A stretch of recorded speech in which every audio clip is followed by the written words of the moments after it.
it's Jonathan Weinberg, and this is Drawing with Fountain Pens. It's a week since I came back from Baltimore, and the world seems to be ever more anxious place. And sometimes it makes me wonder, why should I be spending so much time focusing on fountain pens? And then the other day I was journaling and I was thinking, well, this is exactly what we need to do. One of the things we need to do, which is we need to record what's going on and write down the way we're feeling and seeing the world. There's something marvelous about the fact that when you write with a fountain pen, I think that whatever you write, it stays there. It's a one-time thing, unlike the digital, it can be erased. This just stays with you, and the words that come out or the drawing that you do is the drawing that you do. And to me, right now, that is a very powerful notion. The other thing I wanted to celebrate, or at least talk about a little bit more, are these two amazing pens that I got from Scott Jones, and talk a little bit more about his work. Every day he does a drawing, and with one of his fountain pens. He's an expert on fountain pens, the beginning of the 20th century, really sort of sometimes thought of as the golden age of fountain pens, and particularly has enormous knowledge about flexible pens. But he's never snobby about it. He's always at pen shows ready to talk to people about his work and to discuss with them the reasons why he loves these pens so much. He's a very special person, and so I wanted to look through some of his drawings and then also say a bit more about these pens. This is Right now I'm using the Conklin crescent filler. The crescent filler came out all the way at the end of the 19th century. It was invented by Conklin in 1897, but I think the patent doesn't come until something like 1901. And the crescent filler basically works like the lever filler. There's a sac inside this pen, and then there is this little, almost like a coin, crescent, that you push down. And there's also a little knob here, and you have to set it so that it lines up, and then you can push this down. And when you have deflated the sac and put it in the ink, and then let it go, and then the ink fills in like a lever filler or any kind of vacuum action that you use with a fountain pen. I mean, basically a converter is working the same principle. After you've pushed that down and you filled it with ink, then you turn this knob again, and then the crescent can't go in and out. You think that it would kind of get in your way, but it doesn't. It doesn't really get in your way, and also has the advantage of making it so that you can't, when it's on a table, it doesn't roll off the table. So it's actually kind of nice. And of course, it's also very distinctive, tells you that you have a Conklin pen. Now, Conklin went out of business, oh my God, in the 1950s, I believe. But then it was revived around 2000 and eventually bought up by the Jaffa company that started issuing all kinds of pens with the Conklin name, that actually often are made in places like Italy or China. One of the pens that they made, though, which I think is really cool, is they actually brought back the crescent filler. And this is their Mark Twain crescent filler. It's kind of cool because in this case, the demonstrator really is a wonderful thing. This one's empty, so I don't have to worry about ink coming out. And you can see the original demonstrator pens were made precisely so that you could see inside them and see how the mechanism works. And so I don't know, it's a little bit hard to see it, but since this is translucent, you can see the bar going in and out. And then when you don't want it to work, when you don't want the bar to go in and out, you turn this knob. So again, it shows you how it works. And so they have revived this. It's called Mark Twain because Mark Twain supposedly loved Conklin pens, but he was actually paid to be a spokesman for Conklin, the Conklin brand. And I think actually historically that is a kind of, well, it couldn't have been the first time, but it was one of the first times that a major celebrity was used to sell something. So it sort of brings the modern era into all this, and that's something that we kind of sometimes tend to forget with vintage pens. They are, of course, old, 100 years old, but they're part of the story of industrial design in America and modernity. And using a fountain pen was a huge move forward from just using a quill pen and a dip pen. And it gave you freedom. It gave artists freedom to sketch more easily outside, to be more portable, all these different things. So we have a tendency to think of them as very, very old-fashioned, et cetera, et cetera. But actually, they are part of the story of the industrialization of America and of modern inventions. When Conklin reintroduced a lot of pens that were based on the vintage pens, they almost always made them bigger. Here's another perfect example of that is the other pen that I got from Scott, and this is the Endura pen. Let's see, this doesn't have any ink in it. Oh, yes, it does. The Endura pen. Both of these pens have really lovely flexy nibs. The crescent filler more so than the Endura. And it's interesting that when Conklin sort of reissued a pen that I think looks very similar, this is actually, didn't call it the Endura, they call it the Glider.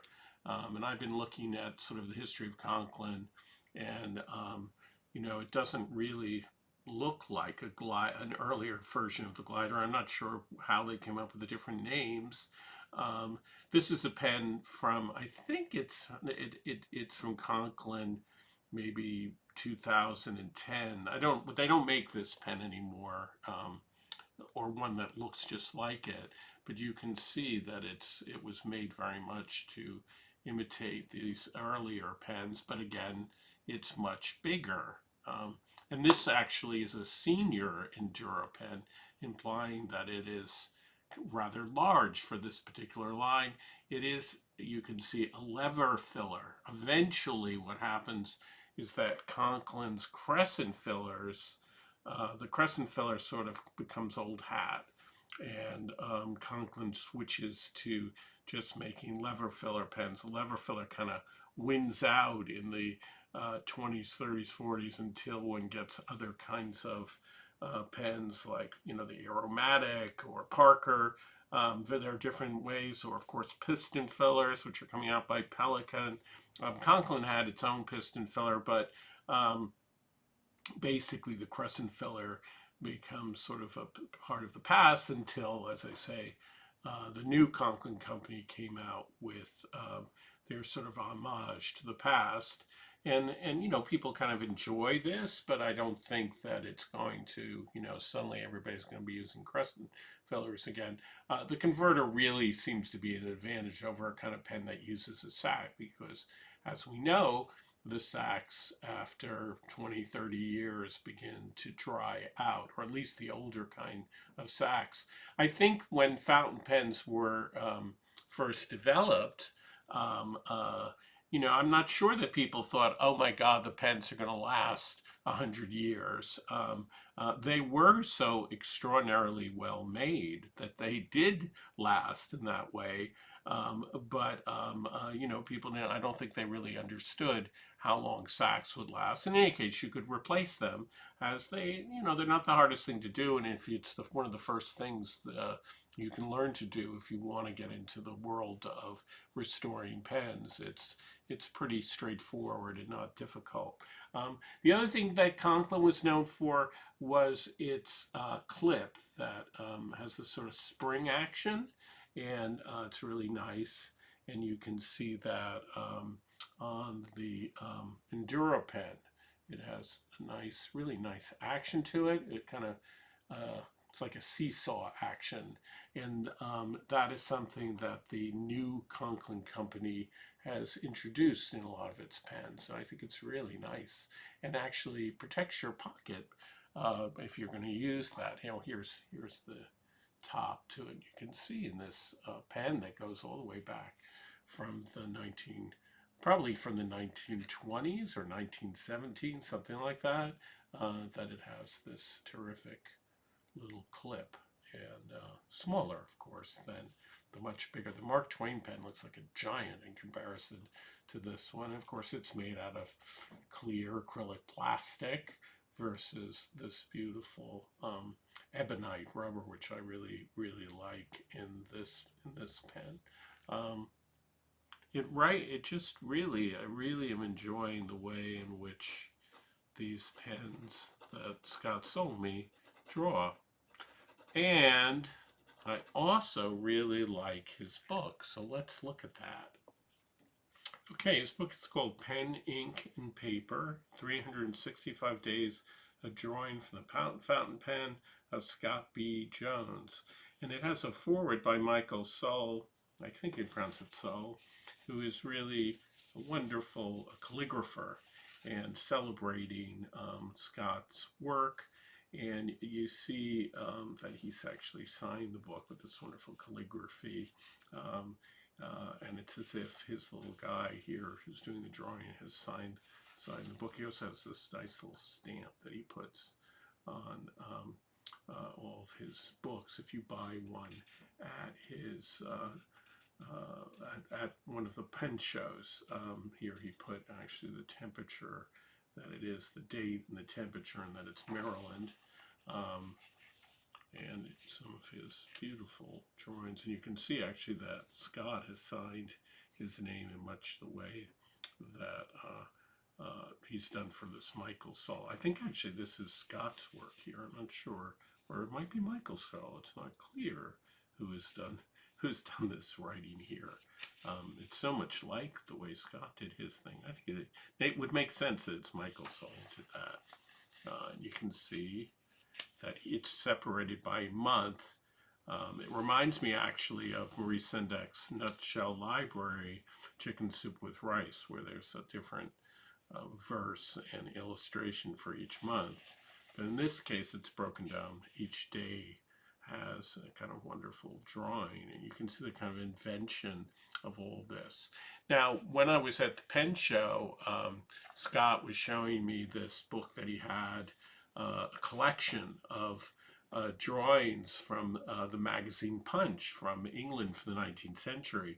And definitely that made me think about how his style of cross-hatching, it's not really cross-hatching, it's a parallel lines, is so related to the history of printmaking, right? So printmaking, which is a form of reproduction, in the days in the past, was often used in a black and white medium. So the artist had to come up with different ways to suggest color, even in black and white. And of course, hatching, the parallel lines, is a way to bring shadows, three-dimensionality, but also actually to give a suggestion of color.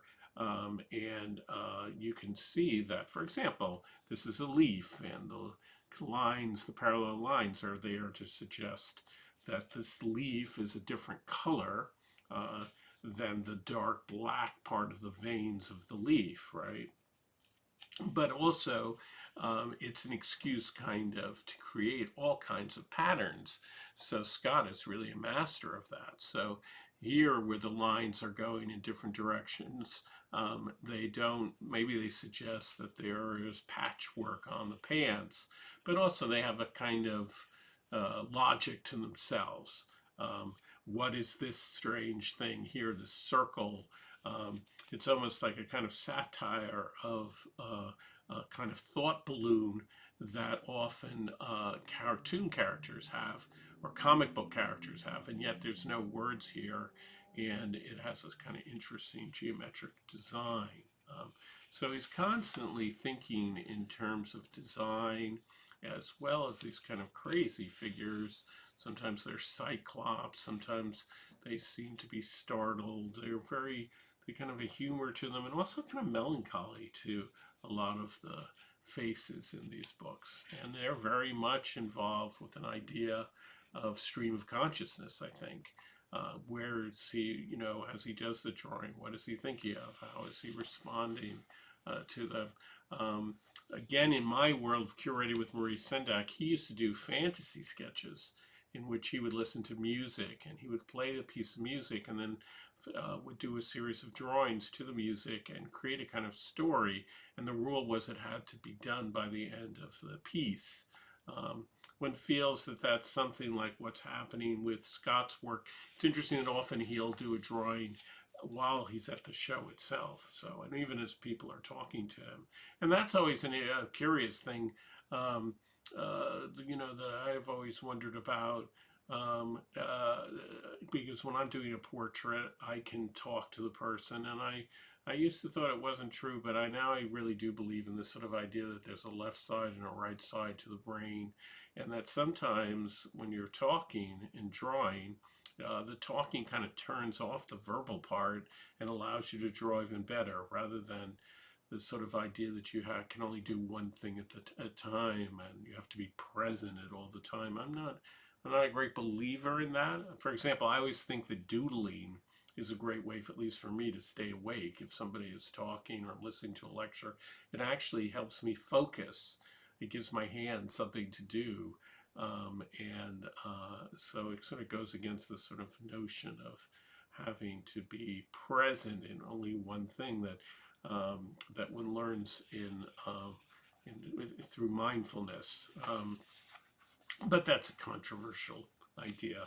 Anyway, looking at all these, I noticed that one of the things that happens in these pictures sometimes is that there are certain marks that one almost associates with testing fountain pens, but they become sort of elements in the picture.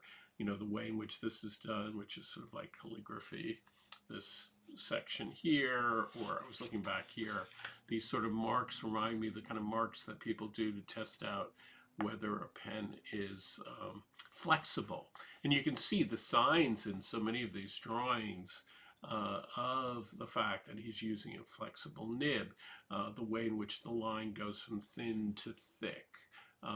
And also, even if the line skips, he kind of uses that as a way to get kind of different weights of the parallel lines that he uses. It's interesting to me that as somebody who cross-hatches in my own work and studies an artist like Maurice Sendak who cross-hatches so much, how for the most part he's not cross-hatching. A little bit of cross-hatching here. Cross-hatching is where you take these parallel lines and you literally cross them, but he's doing a lot of parallel lines, and that relates a lot to wood engraving. That's something that wood engravers do in their particular work. Now, I was saying that he was showing me these drawings and print, really articles from Punch, which was a comic magazine that had wonderful illustrations by people like Tenniel, illustrated Lewis Carroll. I was enjoying looking at that, and clearly that's a big influence on his work. I would say that he really comes out of the underground comic movement of the 1960s and 70s. I particularly see, I don't know if he would say this, but it seems to me that his work relates to a wonderful artist, Kim Deitch, who I particularly admire, and people like R. Crumb, and these kind of madness, these mad figures, which so they also have a kind of Art Deco look to them, like the Monopoly, the guy who's Mr. Monopoly, but they also have a robotic quality. They have all kinds of different pieces, like the hands are in this drawing are very much like Mickey Mouse gloves, right? And yet there's a robotic quality to the figure, kind of robotic, mechanical, or doll-like quality, which seems much more contemporary, or sort of like the fantasy robots that were popular in the 1950s. I'm thinking about Forbidden Planet, or later Lost in Space. Um, so it's coming from all different places. He's looking at 19th century prints, but he's also looking at comic strips, and the line and the is very much like the line of a comic strip artist. Here again, robotic, a kind of robot, fantasy robot, but a kind of robot gone mad. That isn't probably going to be so effective. It's interesting, a lot of figures that have, like Scott, has this big handlebar mustache. But, and I suppose when you see that, you could say, oh, those are self-portraits, but they sure don't look like him. His faces are all very round, and Scott doesn't have a round face at all. So I wonder what that's all about. I have so many questions for him now, but I'm not with him to ask him those questions. This figure running, of course, reminds one of an R. Crumb, very signature figure that R. Crumb would do. See, again, it's a kind of melancholy. A lot of these are very funny, but also they have a kind of sadness to them. It's a bit of loneliness, too. These people don't relate to each other very much. They tend to be sort of on their own. I mean, here they are. I guess these two guys are together, but they don't actually seem to be in conversation. All through the book, you see these running figures that remind me of R. Crumb's, probably his most famous motif, which is keep on truckin', right? When he has these figures running. And I think that's a kind of homage to him, or at least unconscious. And again, the key idea is the unconscious, to sort of allow yourself to just go, let your hand go where it wants to. I'm always amazed, that's another quality of a fountain pen, is that when it's working right, it has a kind of flow to it. And when I'm writing with it, sometimes it seems like the fountain pen is writing me, it's writing itself. And sometimes words come out that aren't the words that I plan to write at all, because it just seems like that's what the letters are that I'm starting to do. And I feel like that's something that's happening in Scott's drawings. And so, of course, there's a long tradition really that comes out of surrealism that encourages that idea that you should just let your mind go free and see where these drawings go. And since I'm not, a psychiatrist, and I don't know a lot about Scott's personal life, I can't say, well, where are these ideas coming from? And it's interesting to me that although they seem perhaps like illustrations, they're not illustrating any particular set of words or ideas. So they stand on their own like a portfolio, rather than relate to a particular text. On the other hand, they always have a quality of calligraphy, as if they were almost like words or pictographs, and that perhaps you could translate them in some peculiar way. This is a marvelous thing with the hair, is so much like a pen. Well, I'm not going to go through the entire book. I think what you should do is you should buy this. You can get it through Amazon, or even another thing you can do is come to the next pen show that Scott is going to be at. And his website lists the pen shows that he's going to be at, but it hasn't been updated. I'm going to nag him. I'm going to tell him he should put that on there so people can know when they can go see him. I have a feeling that he's probably going to be at the Washington Pen Show, because that's the biggest one in the world. He was just in Baltimore. I don't know if he has plans to be at one of the shows like in San Francisco, but we'll see. And maybe he'll let me know, and I can post some of the dates that he's going to be at a pen show. But don't wait for that. Get his book. and support really the kind of fantastic work that he is doing. He really has inspired me. Um, and in fact, he's inspired me so much that I've done a drawing, a little homage, my own caricature of Scott. Unfortunately, I don't have the kind of skill that he does that I could just whip that out and not, and not have to redo it and rework it.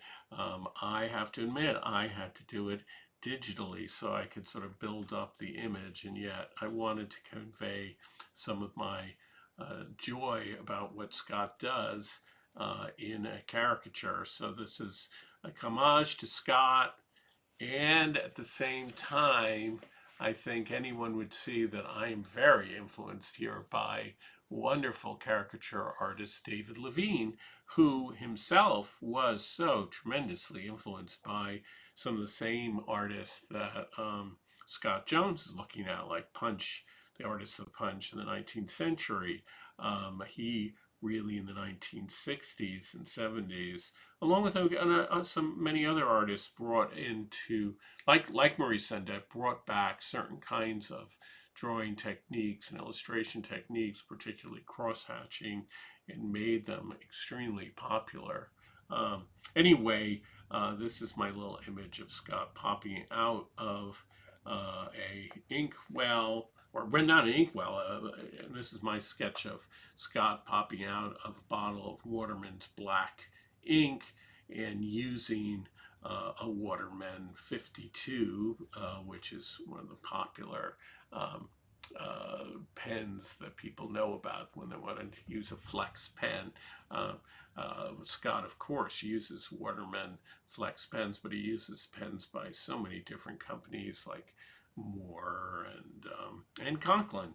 So I want to thank him again for letting me buy those two beautiful pens, and for giving me this book and signing the book, and for the work that he does.